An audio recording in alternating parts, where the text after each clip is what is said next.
با نام و یاد خدا، میکرو جلسه دوم درس مدارهای الکتریکی 1 رو میخوایم شروع کنیم با هم دیگه و از این به بعد که هر جلسه شروع میشه بلافاصله سعی میکنم که برم سراغ درس، چون درس حجیم هست و ما خیلی دوست داریم که توی حداقل 100 ساعت دیگه درس بسته بشه. اولین چیزی که توی مدارها بایستی ما با هم دیگه قرارداد ببندیم، در واقع یک قراردادی هست که ما الان اینجا تعریفش میکنیم.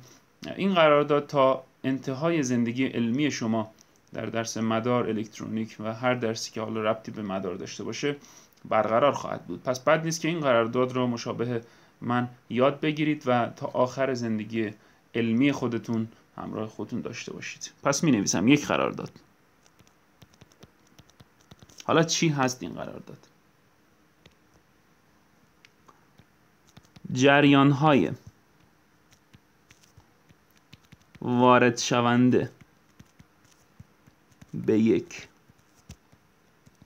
گره را منفی در نظر میگیریم. حالا این گره چی هست من توضیح میدم جلوتر. همچنین جریان‌های خارج شونده از یک گره را مثبت در نظر میگیریم. خیلی خوب. حالا من اینجا توضیح بهتون میدم که اصلا گره چه چیزی هستش. یک در واقع نکته آموزشی. ببینید بچه ها، گره محل تلاقی شاخه های یک مدار هست. شما یه مداری فرض کنید به این شکل اینجا داشته باشیم. اصلا المان هاش رو در نظر نگیرید، کاری با المان هاش ندارم من. این یه منبع ولتاژ باشه، این یک منبع جریان باشه و در نهایت اینجا هم یک مقاومت. خیلی خوب. گره را من میخوام اینجا بیام براتون تعریف کنم. بچه ها این یه شاخه هست، این یک شاخه هست، این کلن یک شاخه هستش. ما میگیم گره محل تلاقی شاخه هاست. خب محل تلاقی این شاخه با این شاخه چیه؟ این نقطه. پس اینجا یه گره‌ای داریم به نام آ. محل تلاقی این شاخه با این شاخه کجاست؟ این گره. پس اینجا یه گره‌ای داریم به نام B. خیلی خوب. حالا بازم شاخه داریم. این شاخه رو دقت کنید، اینجا یک شاخه هست و اگر بخوام خیلی دقیق صحبت کنم کلاً این تیکه یک شاخه هست و این هم خب یک شاخه میتونه محسوب بشه. حالا محل تلاقی شاخه ها مجدداً اینجا یک گره هست، اینجا هم یک گره است. اما نکته‌ای که اینجا وجود داره، خب الان من گره رو توضیح دادم و شما متوجه شد که گره اصلا یعنی چی. محل تلاقی شاخه ها میشه گره. کافیه که مدار رو بهتون نشون بدن، شما خیلی راحت میتونید در کسری از ثانیه گره رو مشخص کنید. خب حالا اینجا تو پایین دقت کنید، اینجا من یک گره دارم، اینجا هم یک گره دارم. دقت کنید که بچه‌ها بین این دوتا گره، بین این گره و این گره شماره 1 و 2 هیچ المانی قرار نداره. به عبارت بهتر بین این دوتا گره فقط من سیم دارم. نکته خیلی مهم که خیلی جاها این به کارتون میاد. اگر بین دو گره تنها سیم قرار داشته باشد و یا به عبارت بهتر هیچ المان مداری بین دو گره وجود نداشته باشد، اندازه آن دو گره یکسان بوده و این دو گره با هم برابرند و میتوان آنها را یک گره در نظر گرفت. خب اینجا من طبق توضیحاتی که دادم بین گره 1 و 2 که اینجا دارید میبینید خب کاملا واضحه بینش فقط سیمه، یعنی به عبارت بهتر به واسطه سیم گره 1 به گره 2 وصل شده و هیچ المان مداری هم از مقاومت، خازن، سلف، منبع ها چیزی بینش وجود نداره و فقط سیم هست. بنابراین من میتونم بگم که این دوتا گره به عنوان یک گره واحد در نظر گرفته میشه، مثلا به اسم گره C. حالا جلوتر من توضیح خواهم داد که حالا اگر من این گره رو به عنوان یک گره واحد مثلا C در نظر بگیرم حالا چیکار بایستی بعدش بکنم، بشه درد من میخوره حالا این کار. این دیگه اینجا مطلبش نمیگنجه، بایستی جلوتر و پس از توضیح روش تحلیل گره اونجا باید بهش بپردازم. در اینجا برای این قسمت فقط این رو در نظر بگیرید، این رو خوب یاد بگیرید که اگر دو تا گره بینش فقط سیم وجود داشته باشه میتونیم اون دو تا گره رو به عنوان یک گره واحد در نظر بگیریم. خیلی خوب، حالا که بهتون قرارداد رو گفتم و در واقع گره رو هم توضیح دادم، میرم سراغ قانون بسیار مهم KCL که قانون KCL به همراه قانون KVL در واقع پایه مدارهای الکتریکی رو تشکیل میدن. قانون جریان کریشوف یا KCL. KCL مخفف کریشوف Current Law هستش، یعنی قانون جریان کریشوف. خب قانون جریان کریشوف اصلا چی میگه؟ یک جمله خیلی ساده و مهم: جمع جبری جریان‌های منتهی به یک گره برابر صفر است. داره میگه آقا یک گره اگر شما داشته باشید، جمع جبری جریان‌های وارد شونده و خارج شونده از اون گره برابر با صفر خواهد بود. اینجا رو دقت کنید، یک مثال آموزشی من بزنم.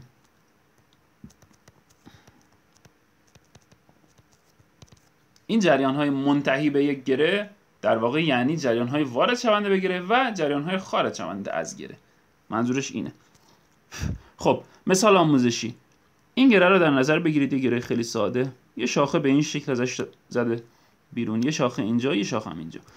خب اولین شاخه جریان آی آ داره، دومین شاخه جریان آی بی داره که به جهت‌هاش بایستی دقت کنید، سومین شاخه جریان آی سی داره و چهارمین شاخه هم جریان آی بی داره. بذارید یه شاخه دیگه هم بکشم، ببخشید، آی آ بی سی و این یکی میشه دی. شاخه پنجم هم آی ای. خب مطابق با قراردادی که من الان اینجا خدمتتون عرض کردم، توی قرارداد چی گفتم؟ گفتم جریان‌های وارد شونده به یک گره را منفی در نظر میگیریم، جریان‌های خارج شونده از یک گره را مثبت در نظر میگیریم. خیلی خب الان من میخوام بیام و قانون KCL رو برای این گره بنویسم. دقت کنید بچه‌ها. نکته: قانون KCL همواره برای یک گره نوشته می شود. این نکته مهمیه، این همیشه در نظر داشته باشید. خب میخوام حالا این قانون KCL رو واسه این گره بنویسم. از شاخه اول یا شاخه A شروع میکنم. آی آ، جریان شاخه آ. این جریان داره از گره من خارج میشه، پس طبق قرارداد مثبت در نظر میگیرمش، مثبت آی آ. به علاوه جریان بعدی شاخه B آی B هست. آی B داره به گره من وارد میشه، پس با علامت منفی در نظر میگیرمش طبق قرار دادم. اینا هم بذارید اینجوری بنویسم. به علاوه جریان شاخه C آی C داره به گره وارد میشه، پس طبق قرارداد منفی در نظرش میگیرم. به علاوه جریان شاخه دی داره از گره خارج میشه، پس طبق قرارداد مثبت در نظرش میگیرم. و جریان آخر شاخه ای داره به گره وارد میشه، لذا طبق قرارداد منفی در نظرش میگیرم.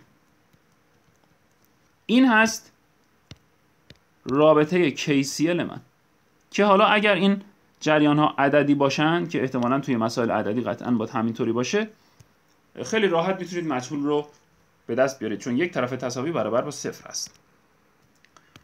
خب یه مثال من میام اینجا میزنم. مثال فرض کنید که آی x مساوی منفی آی y مساوی 2 تا آی z باشد. مقدار آی y چند است؟ فرمی هم که برای مدار در واقع داده این هست. یک گره داده به این شکل که 4 تا شاخه داره. اولی آی x داره خارج میشه، دومی آی y داره وارد میشه، سومی آی z هم داره وارد میشه. بذارید آی z رو خارج شونده در نظر بگیرم. آی z داره خارج میشه و چهارمین شاخه یک جریان 2 آمپر داره به گره وارد میشه. میخوام این مسئله رو من حلش کنم. خب چون با یک گره سر و کار دارم، میام و قاعده KCL رو براش مینویسم. قاعده KCL دقیقاً مشابه مثال آموزشی بالا. قاعده KCL چی میگه؟ به ترتیب از یک شاخه‌ای که حالا دلتون میخواد شروع کنید. آی x داره خارج میشه، پس مینویسم مثبت آی x. به علاوه آی y داره وارد میشه، پس مینویسمش منفی آی y. به علاوه آی z داره خارج میشه، پس مینویسمش مثبت آی z. و در آخر 2 آمپره داره به گره من وارد میشه، پس علامتش رو منفی در نظر میگیرم، به علاوه منهای 2. همه اینها برابر با 0. قانون KCL میگه جمع جبری منتهی جریان های منتهی به یک گره برابر با 0 باید باشه. خیلی خوب، پس شد آی x منهای آی y به علاوه z به علاوه آی z مساوی 2. آی x منهای آی y به علاوه آی z برابر با 2.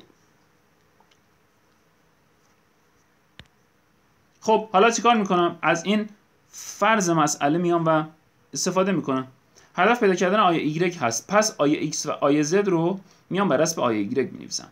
آی x خودش هست منفی آی y، جایگذاری میکنم. فرض مسئله آی x هست منفی آی y، منهای آی y هم که خودش دست نمیزنم، به علاوه آی z چه ارتباطی داره با آی y؟ آی z هستش منفی آی y دوم. منفی آی y دوم مساویه با 2. الان دیگه در سمت چپ فقط آی y دارم، در سمت راست فقط یه عدد ثابت و دیگه پیدا کردن آی y کار خاصی نداره. آی y منهای آی y منهای آی y منهای نیم آی y میشه منهای 2.5 آی y یا 5 دوم آی y مساوی شده با 2. از اینجا آی y من چند خواهد شد؟ منهای 4/5 و خیلی راحت به دست میاد. کسی که آی y رو به دست آورده باشه خیلی راحت میتونه آی x رو هم به دست بیاره. چرا؟ چون آی x هست منفی آی y میشه مثبت 4/5 و آی z رو هم خیلی راحت میتونید به دست بیارید. آی z چیه؟ منهای آی y دوم مثبت 2/5. بنابراین من تونستم هم آی x هم آی y و هم آی z رو به دست بیارم. خب تعریف بعدی که میخوایم انجام بدیم قانون ولتاژ کریشوف هست. به همون اندازه KCL این هم مهمه و اسمش KVL هست. قانون بذارید ببینم اون رو چجوری نوشتم. قانون جریان کریشوف، قانون ولتاژ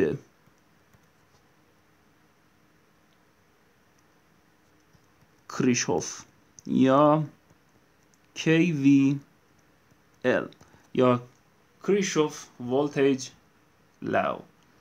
قانون ولتاژ کریشوف چی میگه؟ حالا مشابه KCL، منتها اینجا چون بحث ولتاژه ما دیگه با گره کار نداریم بلکه با حلقه کار داریم. این چی میگه؟ میگه مجموع ولتاژهای موجود در یک حلقه برابر 0 است. قانون ولتاژ، قانون KVL خیلی قانون سرراستی است، عین KCL. میگه آقا شما فرض کن توی یک مداری که یک حلقه داره هستی، توی این حلقه همه ولتاژ ها رو اگه با هم جمع کنی باید برابر با 0 باشه. من مثال میزنم. فرض کنید یک حلقه ای به این شکل دارید.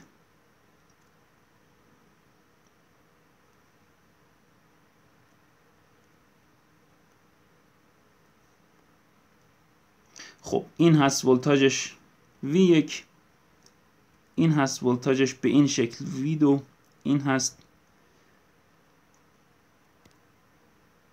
V3 و این هم هست V4. قاعده KVL چی میگه؟ قاعده KVL برای KVL زدن بچه‌ها اصلا اینو به عنوان یک روش و یک متد در نظر بگیرید. برای KVL زدن یکی از این 4 تا المانی که اینجا الان توی این حلقه وجود داره به این میگن یک حلقه. حلقه یعنی اینکه شما اگر از جایی حرکت کنید و دوباره به همونجا برسید، خب در واقع یک حلقه تشکیل شده و یک حلقه خواهید داشت. حالا ما اصلا کار ندارم این المان‌های مستطیلی که اینجا کشیدم و دو سرش ولتاژ گذاشتم چه عنصر مداری هست، اصلا باهاش کاری نداریم و اصلا مهمم نیست توی این بخش از تدریس من چی باشه اون مستطیل ها. فقط شما به ولتاژ دو سرش دقت کنید. میخوام KVL رو توضیح بدم. برای اینکه KVL بزنید یه المان رو انتخاب کنید به اختیار، هر چی دلتون میخواد. مثلا المانی که دو سرش ولتاژ V1 هست، یا المانی که دو سرش ولتاژ V2 هست، یا المانی که دو سرش ولتاژ V3 هست. اصلا من از V3 شروع میکنم. وقتی بخوایم از اینجا اینو من پاک کنم، از اینجا شروع کنم، وقتی بخوام از اینجا شروع کنم به KVL زدن، از این ابتدا کجا گذاشتم این نوک قلمم رو؟ اینجا گذاشتم. نوک قلمم اینجاست. نوک قلم من با چه پولاریته‌ای از V3 در ارتباطه؟ با پولاریته منفیش در ارتباطه. پس می نویسم منفی V3. حرکت میکنم به جلو. کار V3 تموم شد. میرسم به المان بعدی. وقتی به المان بعدی رسیدم، این نوک قلم من با چه پولاریته‌ای از V4 در ارتباطه؟ با مثبت V4. پس می نویسم مثبت V4. V4 هم کارش تمام شد. میرم جلو. میرسم به المان V1. اینجا توی این قسمت من ببینید بچه‌ها اینجا من گره میکشم. اصلا اینجا گره‌ای در کار نیست، فقط برای اینکه شما متوجه بشید من الان اینجا هم و میخوام بهتون نشون بدم وقتی به اینجا و در ابتدای عنصر میرسم، حالا بعدش میخوام فلش بزنم و بگم که با چه پولاریته‌ای در ارتباط هستن، در حالی که اصلا هیچ گره‌ای در کار نیست. ما اصلا توی حلقه و KVL گره نه مفهوم نداره واسمون. خب من الان اینجا هستم با پولاریته منفی V1 در ارتباطم، پس می‌نویسم منفی V1. حرکت میکنم به جلو، میرسم به المان آخر، المان V2. به پولاریته منفی V2 میخورم، مینویسم منهای V2. خب هر 4 تا المان رو من ولتاژش رو در نظر گرفتم، بنابراین کار تمام هست. دوباره برمیگردم به سر خونه اولم. دیگه نیازی دوباره V3 رو بنویسم، تمام شد، یه بار نوشتمش، حالا مساوی با 0. این کل KVL بود و طریقه KVL زدن هم به همین شکل بودش. خب حالا من یک مثال آموزشی میزنم و ازتون در واقع هدف توی این مثال آموزشی این هست که یک ولتاژ مجهولی رو ما بیایم و پیدا کنیمش. این بود KVL. خب مجددا توی مثال آموزشی من باز توضیح خواهم داد که KVL به چه شکل زده خواهد شد. مثال آموزشی: با فرض V2 مساوی 3V1 مساوی 2V4 این هم بذاریم منفی V2 مساوی 3V1 مساوی 2V4 حاصل V1 را به دست بیاورید. خب حلقه من به چه شکله؟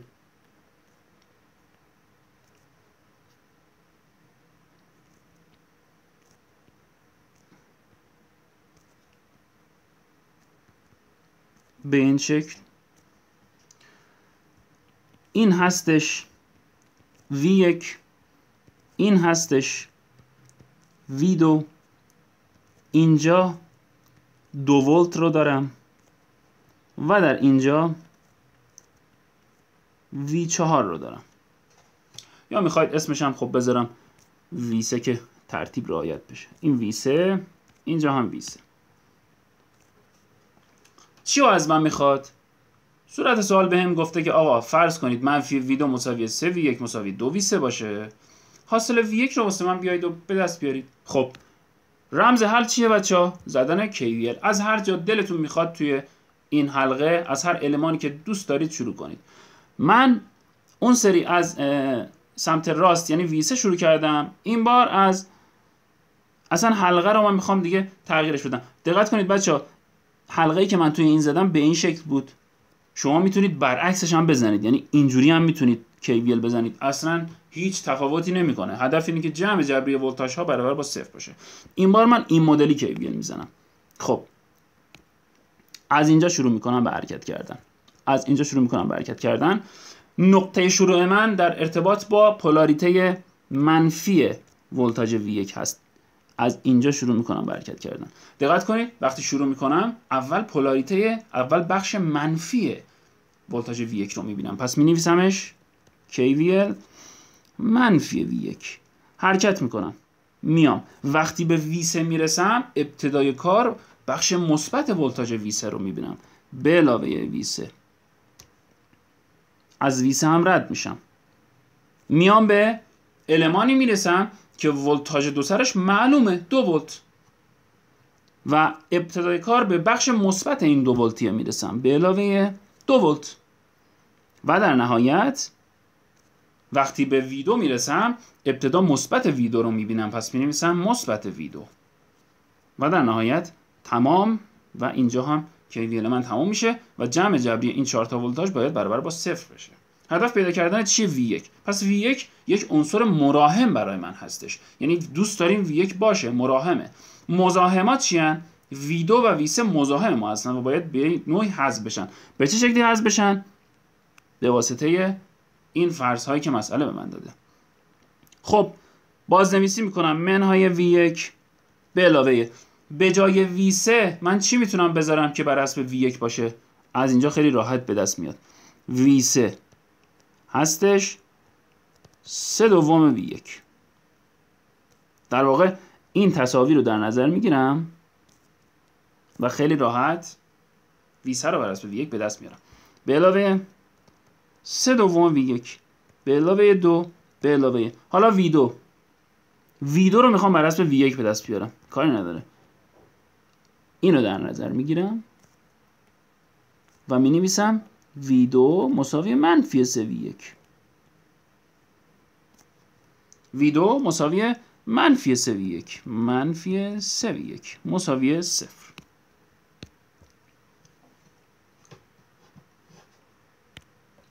خب منهای V1 با منهای 3V1 میشه منهای 4V1. منهای 4V1 به علاوه 3/2 که خب هستش همون 1.5V1 مساوی شده با منفی 2. منهای 4 به علاوه 1.5 بچه ها میشه منهای 2.5 یا به عبارت بهتر منهای 5/2 که با منهای سمت راست میره و میشه 5/2 V1 مساوی با 2. بنابراین V1 مساوی میشود با 4/5 ولت. خیلی راحت میتونید الان V2 رو هم به دست بیارید. V2 هست منفی 3V1 میشه منفی 12/5 ولت. V3 رو هم خیلی راحت به دست بیارید، میتونید به دست بیارید 3/2 V1 3/2 ضرب در 4/5 چند میشه؟ 6/5 ولت. این هم از مثال آموزشی مربوط به مفهوم KVL. پس تا اینجای کار ما یک قرارداد عنوان کردیم، KCL رو یاد گرفتیم و KVL رو یاد گرفتیم و دیدید که اگر اصولی این چیزها یاد گرفته بشه واقعا کار سختی نیستش. میریم سراغ حالا میکرو جلسه بعدی و مفهوم قانون اوم و جهت‌های قراردادی و سایر مباحث.